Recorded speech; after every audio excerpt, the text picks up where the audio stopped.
Hey guys, so this is a video on upper structures. These are defined as a triad over a tritone, and they're used for altered chords, generally speaking, in jazz chord progressions. So we're going to be working in C today, so I'll put a root down so that we can hear the full sonority. And then I'm going to play the third and the seventh, and that's our tritone. That brings out the tritone. So if you know chord scale theory, you know that this is the major third, and then this is the flat seventh, which satisfies the basic shell voicing tonal demands for a C7. And then I'm going to superimpose triads over that. And so I can't use any old triad. For instance, if I use C major over this, it's just restating the root, adding a third, which is already there, and then a fifth, which is already implicit in the root from the overtone series. So it's not really adding any information to the chord, so it's not really considered an upper structure. And then also another example would be with one that clashes with the tritone. So here you can see when I build one on the fourth that it clashes with the E natural, and it also clashes with the B flat. That's in the tritone. So the ones that are usable are built on the second degree, and that one brings in a 9, a sharp 11, and a 13th. The second one is built on the sharp 2, and that one brings in a sharp 9, a 5th, and a 7th. The third one is built on the sharp 11, and it brings in a sharp 11th, a 7th, and a flat 9. The fourth one is built on the flat 6, brings in a flat 6, a root, and a sharp 9. And then the last one, the fifth one, brings in a 13th, a flat 9, and a third. And so let's go back to the first one that I mentioned that was usable on the second degree, the sharp 11y sounding one, sharp 11, 13. And let's examine the voice leading properties of this. So because we're in C7, that's going to want to go to F major or F minor because it's the 5 chord in that key. So you want to examine the top note and listen and say to yourself, well, where do I hear this going in a major chord context? In my case, I hear it going, so I'd hear, and then what I can do to get to the G is map out fourths from that, and then go down until it gets to a point where it wouldn't really make sense to have another fourth. In this case, I wouldn't want to put a sharp 4 here in the bass. So I go to the 5th of F, and then I put the root for F down like this. So if I were comping, for instance, I could go like that.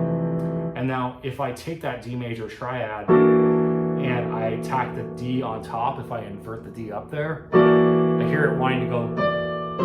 So I could do the same thing again, like, and then fourths. And I'm gravitating towards fourths because the upper structure voicings are already so spread out that they kind of want to go to another voicing that's also spread out, and fourthy chords are good for that. So let's put these over a practical context real quick, like Stella by Starlight. So this one is built on the flat 6 of A7. So you can see I got the tritone and the triad right there. And then here's F7 with another upper structure built on the flat 6.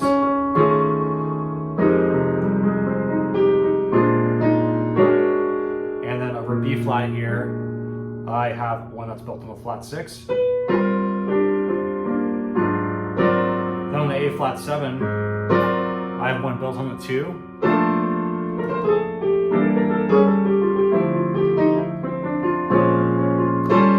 And then over here on E flat 7, I also have another one that's built on the 2.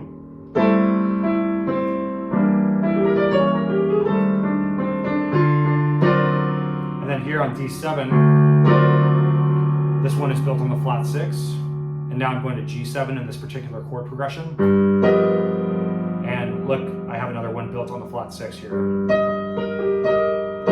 in inverted form.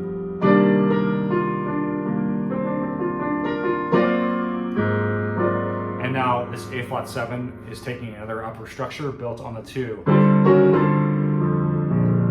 So that would be a practical demonstration, just going really fast of how it might sound in a chord progression. And so have a play around with these. My advice is to not only do them like in all 12 keys like this,